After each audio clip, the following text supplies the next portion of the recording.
Ahoy, between United and 11 Wonders are right at the bottom of the table.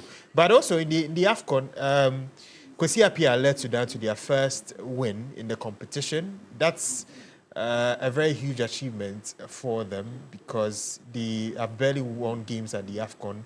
And so it's a huge, huge deal. And Gabon are close to elimination because they lost by 3-2 to Mozambique. Algeria also narrowly won their game by 1-0, whilst the biggest game of the weekend was Ivory Coast versus Burkina, Cameroon. Right? Okay. Yeah. Burkina was also played. Yeah, Burkina lost to Algeria. Yeah. And then Ivory Coast drew 1-1 with Cameroon in the AFCON. But today's games are very, very exciting because we would have the likes of Morocco in action, the likes of Angola in action as well. And as you can see, Angola will be facing Egypt. Very, very big game. Zimbabwe will face South Africa. That's also an interesting one. Comoros versus Mali. And then Zambia will be facing host Morocco later today in the AFCON. So very, very exciting matches to watch. Yeah. What else do we need to know? Oh. That's your PE pants. That's your PE pants. Oh. Okay, let's look at the fixtures. So that you can see the fixtures over there. But Beatrice, you've never stated... She doesn't even have a jersey. You never... Doesn't even have a jersey. Oh, now I showed you this Oh, jersey. your jersey's there. Yeah, I showed you the jersey. There's a jersey with a PE pants. I'm going to bring you an extra one. I've already placed an order for you to get one. So how do you feel when you're wearing that jersey in town? Do people look at you? Please, what else do you have? Okay. Well, that's it for sports. Thank you very much, Billy Shan, for bringing us the latest in sports. What about me? For against sake, now also joined. Thank you very much for coming. But I know it's a game. Hearts of folk. We will see. We will see. Thank you very much. Hi. Okay. Now, Optima Solar Systems offers reliable solar energy solutions in Ghana, including solar panels, lithium batteries, water heaters, water pumps, and solar-powered CCTV. They provide installation, ongoing maintenance, repairs, and even comprehensive solar insurance against theft, fire, flood, and more. Flexible payment plans are available. The services suit homes, farms, and businesses, helping customers cut electricity bills. Yes, and gain energy independence and support the environment as well. You can call them on 030-824-9900 or 050-502-3472. You can check out their website on www.optimasolasystems.com. Social media, Instagram, Facebook at Optima Solar GH. You're still here on Newday on TV3. Stay with us. We're back with some more.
Accra House of Oak has made me so proud and happy to be a Phobian. We're nearing the end of the year, and this time of the year is a time that a lot of us look at our monies and then we feel uncomfortable because December is expensive. By the time you send the hampers and the cake and the rice and the oil and the nkukon ketinketi and the frozen meat, that's the kind of asa.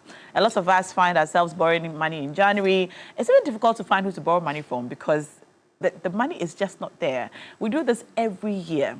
But this year, we hope that we can do differently, all right? We hope that we can plan the year properly in terms of our finances, our taxes, our savings, all of it. Proper financial management is important for a happy life. And so, on the show today, we're joined by finance and tax expert, Mr. Kwagbeji, Mr. Nelson Kujo Kwagbeji, to help us properly plan 2026. Merry Christmas to you, sir. Many, many happy returns. You're welcome to the show. Thank you for having me. You're the only finance and tax person I know who smiles. But even that, you try to manage it a bit. Yes, because yes. It's not a funny matter. Sure. All right. Issues of money are a different ball game altogether. I know. Yeah. I know. Now, we're talking about properly planning our finances for the year 2026. Let's start from the top. What are the things we need to consider as we plan for our year? All right. That is a very broad topic. That is a very broad one. But, planning is very important in every sphere of life. Even government, in terms of public finance, you hear of the finance minister coming to present budgets, detailing the government expected revenue and expected expenditure. So even at that level, there is always planning. And when you come to the corporate sector, you will see companies going for strategic sessions, also planning their finances for, the ensuing financial year. And so at the household level, at the personal level too, it is important to actually plan your finances so that you will not be, caught unaware, most especially times that in this Christmas season that there is so much expenditure to be made. It is always important to plan your finances very well so that you can remain afloat. If not, once you sink, that will be the end of it. Now, back to your question, you ask of what are some of the factors to take into consideration. Yeah. I think that one of the issues that you need to take into consideration has to do with your own personal budgeting. You see, when you draw your personal budget, you know the kind of expenditure that you have to incur at what particular time. and you also know your inflows in terms of cash that you are expecting. Because if you have the expenditure, for the expenditure, they are always looking at us, irrespective of the fact that you don't have money. Because you need to pay for bills, you need to pay for groceries, you need to pay for electricity, you need to pay for even data. And so it is important to put all those things in the right perspective in the form of a financial plan. You know the total expenditure you have, you know what are the inflows that are coming in. You juxtapose your income against the expenditure, then you know whether you are going to make. Are you supposed to do this with are there some tools you can use to do this? Like, do you need an Excel sheet? Well, a simple Excel sheet Excel can sheet. actually help you in doing that, because Okay. at the end of the day, on monthly basis, you know the kind of fixed expenses that you incur, you know the variable expenses that you incur. Okay, and what you are also variable know, expenses? well, variable expenses are expenses that changes, I mean, from As and time to when. time, as and when. And so, for instance, maybe in the month of November, you incur, let's say, 2,000 cedis on groceries. But for the month of December, because of the hampers and the rest, you may end up incurring about Less. 6,000, even Oh, more, right. more on, you know, groceries. And so those are variable expenses. Then there are Okay. certain expenses that we call irregular expenses. You will just see something online, you'll be like, oh, I need to get this. Those are not actually part of your plan, but then you have to get them. And so you need to classify your expenses, then you can, you know, tackle them one by one. Okay. Now, I hear many people say that the amount of money they spend in a month is higher than the amount of money they actually make. And this is something we hear very often. We are all managers. We are all miracle workers in this country because we don't earn as much as we spend. For people with this mindset, what would you say to them in terms of their personal finance management? Well, if you spend more than you earn, and then the question that you have to ask yourself is, where are the sources of the extra, you know, cash? Because if your salary is, let's say, 1,000, but you are spending, let's say, 1,300 every month, how then do you finance the extra 300? It is either you are falling on your investment or you are borrowing, and that is also usually the another, case. you know, issue. But because before you can even go to the banks to borrow, the banks will also take so many factors into consideration. And one of the causes, you know, even at the governmental level, we always say debt to GDP, debt to GDP. At the personal level, too, we have what you call debt to income. And so if every month you are spending about 40% of your income, I mean, servicing your debt, paying your debt, then it means there is a challenge. So you need to ask yourself, from which source am I getting the extra income to meet the, you know, expenditure? Sometimes we borrow, but we just don't know. I mean, you call a friend that, oh, Charlie, can you dash me some 500 Ghana cedis or something of that nature? Or better still, you fall on your investment because there was no way you will spend money that you don't have. And so if your expenditure in the month is 1,000, but you end up spending the 1,005, then you ask yourself, from which source am I getting the extra 500? Okay. Now, it is usually from borrowing from friends and family. Yes. That's what we know. Yes. Friends and family, from your employer, just people around you. In terms of personal finances, usually not so much bank loans and so on. But somebody told me some time ago that when you're planning for your, you know, your personal finance management, the first thing you need to consider are your savings and investments. Sure. All right. Tell us about it. All right. For people So who are not very when you look at financially the personal financial management cycle, it begins with income. You earn the income. Then some may decide to, the next step to go is spending. Then after spending, you do savings. After savings, you go to investment. You spend before you do savings. And some may do that. Okay. Then from investment, then you go to protection, insurance, because you pay your insurance premium, your card, and all those things. But the prudent thing to do is that once the salary or the income hits your account, the first thing is to pay yourself first. Pay yourself? Yes. From your salary? What you told me offline earlier on, that you put, what is the January name? money away. Exactly. So you automate it. Yeah. So as soon as it hits your account, the bankers will take it and put it into savings or invest. So even though it's a salary to you, you must also pay yourself first. Then once that is done, then you can now go ahead to spend. Don't forget that if you don't do that, by the time you realize, the account is zero.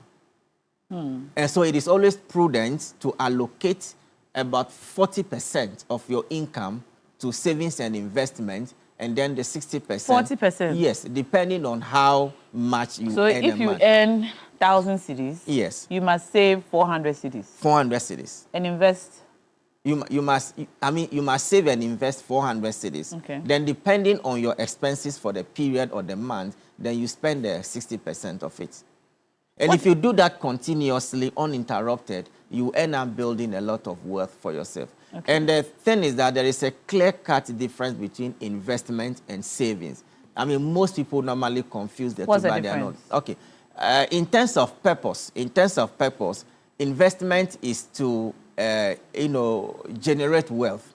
And so you invest for capital gains or for, dividend, depending on the instrument that you are investing in. So investment is normally to gain. To gain. So your income, you invest some, you get additional income, you get your dividend, you get capital appreciation and all that. But for savings, it's just something that you put aside to lay your hands on. So it can be in a form of, savings account at the bank. And so when you open a savings account at the bank, it's not the same as buying treasury bill or bonds with any of the investment houses. Then in terms of liquidity, savings is more liquid than investment because you can just go to the bank, sign your savings withdrawal booklet and we take your money. But with investment, you have to either wait till maturity or you discount it.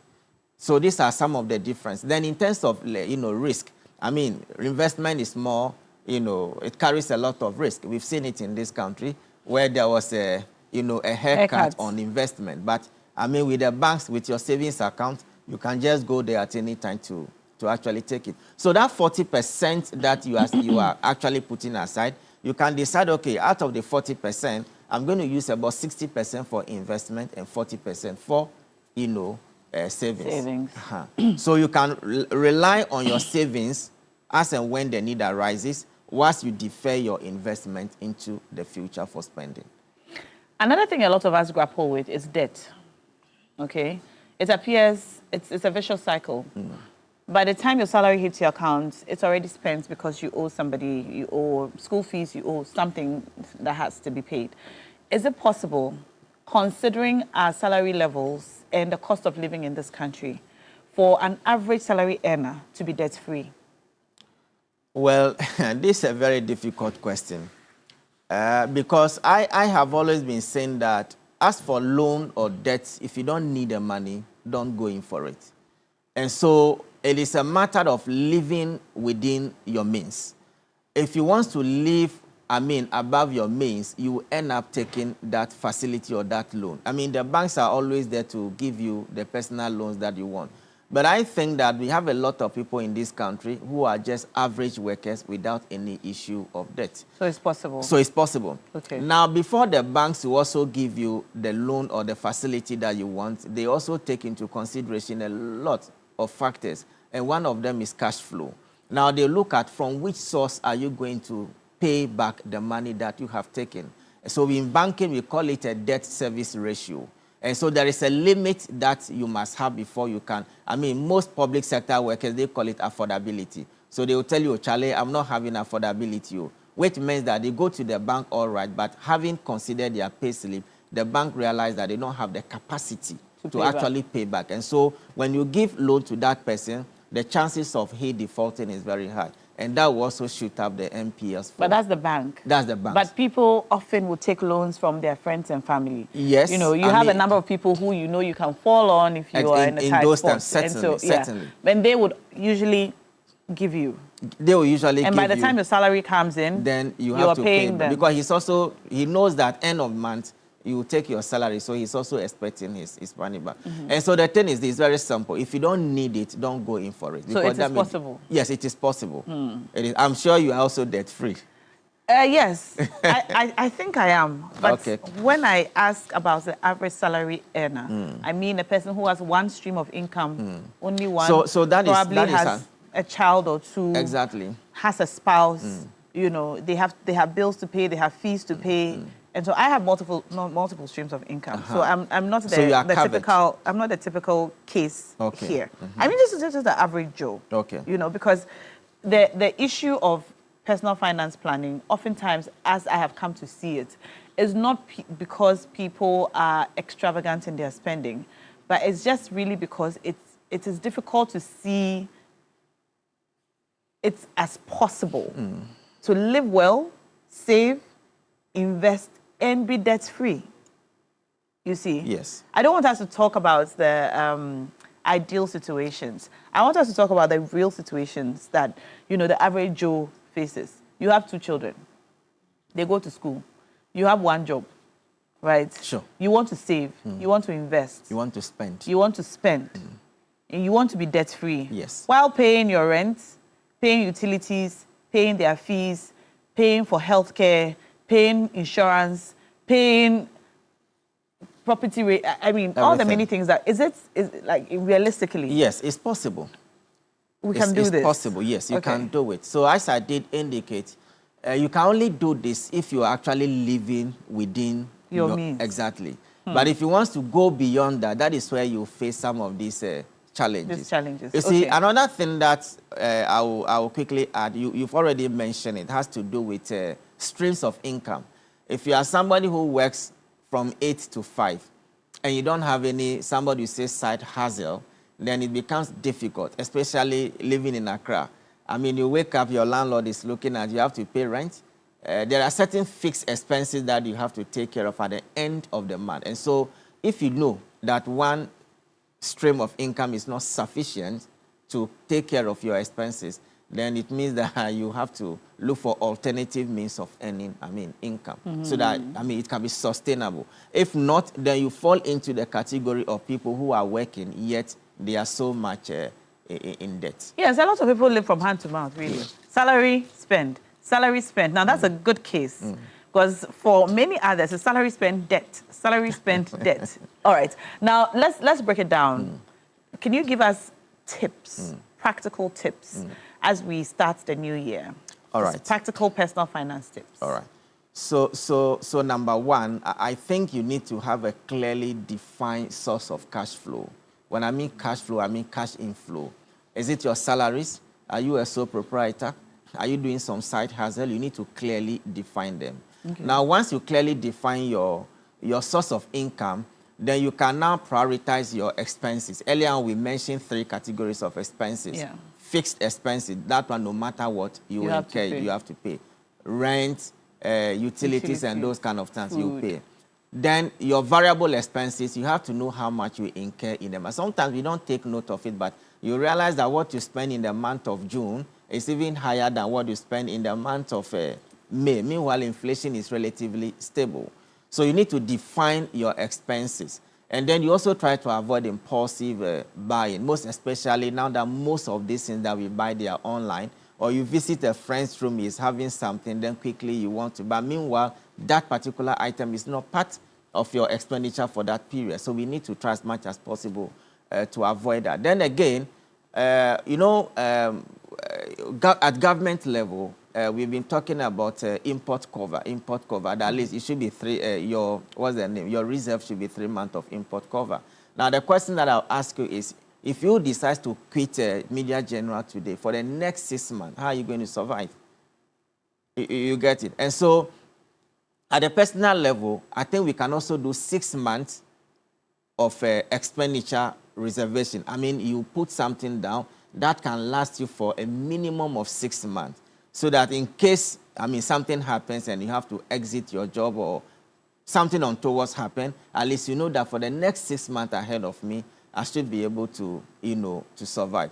Then also, the investment bit of it is also important. Don't consume everything. Okay. At least every month, try and put something down, so that in case the unforeseen happen, you can just lay your hands on it. Okay. And I want to read some messages coming in. Now, please tell this man that we are trying, but it's just not possible. If the there is not there, you cannot force the there to be there. And that's from Ni, okay. And this one from Sharon says, now, I'm not in debt, but I also don't have any savings or investments. The only reason I'm not in debt is because I don't save. The money I earn is exactly how much I need to cover me for a month. Sometimes I don't even eat 3 times a day because I don't want to borrow. The reality is hard. Our money is not enough. It's from Sharon. All right, I read another message. Keep your messages coming in under our live stream. I'll try to read as many of them as possible. Now, can you advise on specific investments? We want one that the government cannot touch. Okay. So I think we've spoken about this on this platform for a very long time. Since this government assumes office, we have seen some level of commitment in terms of honoring their debt obligation. Now, when you go to the Ghanaian financial market, you can go in for the short-term financial instrument, for instance, the treasury bills. Even though the rates are really down now, but then they are safe. I don't think any government can touch treasury bill. Even in the midst of all the domestic debt exchange, treasury bills were intact. So I would recommend to your friends to actually consider the treasury bills. Okay. Then also, I mean, their stocks are there. Most of the financial stocks are doing very well. And so if they want to invest for a longer period, they can go to the Ghana Stock Exchange or go to any brokerage firm. I work with UMB brokers or Melbourne, stock brokers. They can come or buy them, their stocks. So there are so many investment instruments that are there that the government will not touch. And as I did indicate, we have seen some level of heightened confidence in the Ghanaian capital market in terms of government honoring their, obligation. And so the bonds are there, the treasury bills are there, commercial papers are there, the stocks are there. Even the Bank of Ghana gold coin is also there. They can always go in for any of them. And these are safe? These are very safe. The government will not touch it? The government will not touch them. No haircuts. No hairstyle? Nothing of the sort? I don't foresee, with the way the economy is being managed prudently, at the moment. At the moment, I don't foresee any, haircuts in the near future. Okay. I mean, since this government came, they haven't borrowed any, from the international capital market, not even the domestic bond market. I mean, you can see some level of fiscal discipline and prudence. And so we don't expect anything of that nature to happen anytime soon. All right. Now, please, if you invest multiple insurance, but left with zero income after your other fixed and variable expenditure, can that still count as investment? That's from Dennis. Can you take it again? If you invest in multiple insurance, but left with zero income after your other fixed and variable expenditure, can that still count as investment? Well, yes, that can also count as an investment to the extent that that money is going to generate, income. I mean, that can be considered as an investment. So I think, but to say you'll be left with zero income at the end of the day, I also don't think it's a prudent thing to do because, I mean, Charlie, they say the night is a big thing. You can sleep in the night and something happens. They have to rush you to the hospital. So if you don't have anything that you can easily lay your hands on. But also get health insurance. Health insurance is also a good finance plan. Exactly. A good personal finance exactly. plan. Good health insurance, buy in bulk. These are just things I do. Yes, right? exactly. Bulk purchase, health insurance, proximity to your work, as in or home for your children's school. Yeah. It's a good finance plan. If you get a good school which is close to your home or to your work, so that your cost of transportation to their school would not be so much. Because some of us, spend hours in traffic trying to pick up your kids from school. And, money is time. Time is money. That is right. All right. And also, thank you. Just finally, this time around, most companies are giving discount and promotional, packages to all of us. And so I also think that you need to take advantage of some of these discounts, most especially those who are into the electronics.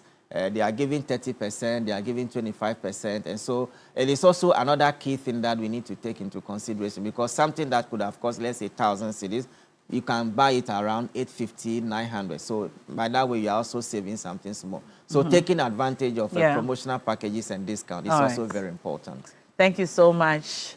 Our resident financial advisor, Mr. Nelson Kujo-Kwagbaji.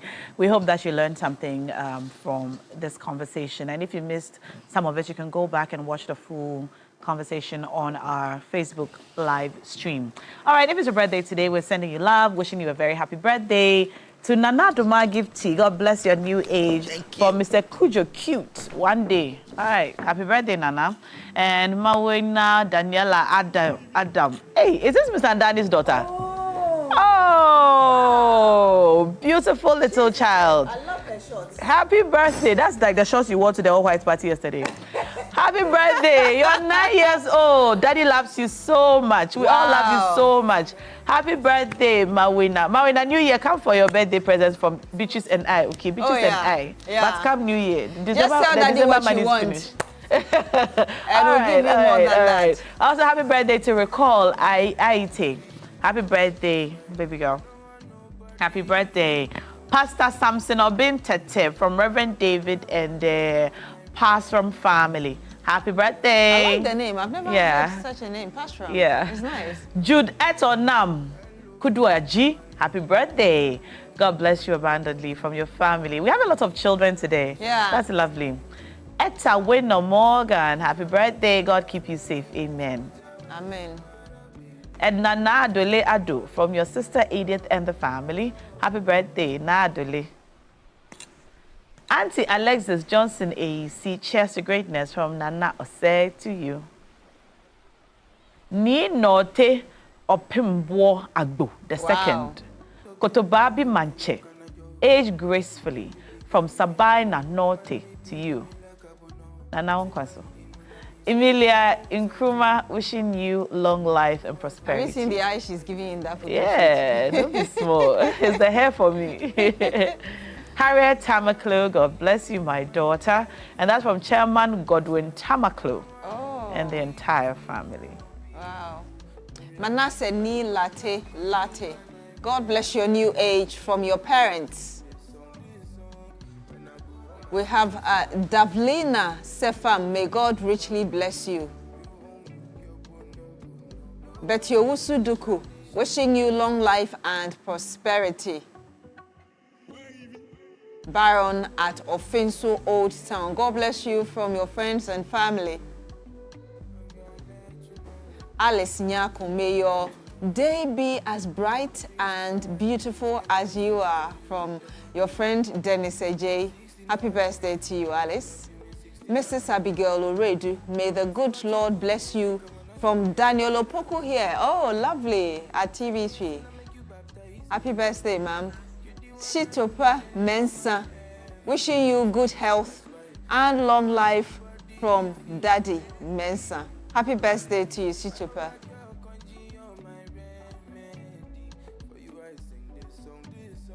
It's time to make some money. It's time to make money. If you dial *439# and you're on Telecel or MTN and your phone number is... Scrolling.